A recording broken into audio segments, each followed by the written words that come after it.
لوگ خوش نہیں ہوتے، میں نے ان کو پرکھا ہے، چاہتے لوٹا کر وقت کو تباہ کر کے، پیسے کی ضیاع کر کے، سارے حق ادا کر کے، ان کی ہر خواہش کو زندگی بنا کے، درد میں مصیبت میں حوصلے عطا کر کے، میں نے ان کو پرکھا ہے۔ اس تمام کوشش میں ذات کو فنا کر کے، اور پھر یہ جانا لوگ خوش نہیں ہوتے، پھر بھی کہتے رہتے ہیں یہ نہیں کیا تم نے، وہ نہیں کہا تم نے، یہ فطور تیرا ہے، یہ قصور تیرا ہے، کیا کیا میرے خاطر، کب کیا میرے خاطر، مانا کہ تم اچھے ہو، بھولے اور سچے ہو، لیکن میرے حصے میں کون سی بھلائی ہے،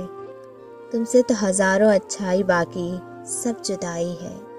تب خیال آتا ہے لوگوں کی فکر میں ہم کس قدر جھلستے ہیں، اپنی ساری خوشیوں سے دور رہ کے بستے ہیں، لیکن پھر بھی ایسا ہے لوگ خوش نہیں ہوتے،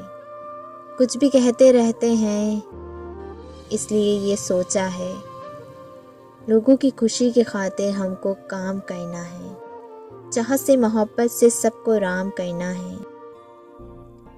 لیکن اپنی ذات کو یوں فنا نہیں کرنا، اپنی ساری خوشیوں کا خوب بہا نہیں کرنا، زندگی کی تلخی کو مسکرا کے پینا ہے، لوگوں کی نہیں سننی، اپنے خاطر جینا ہے، اپنی بات کرنی ہے، اپنے زخم سہنے ہیں۔ لوگ خوش نہیں ہوتے، لوگ خوش نہیں ہوتے، لوگ کبھی بھی خوش نہیں ہوتے۔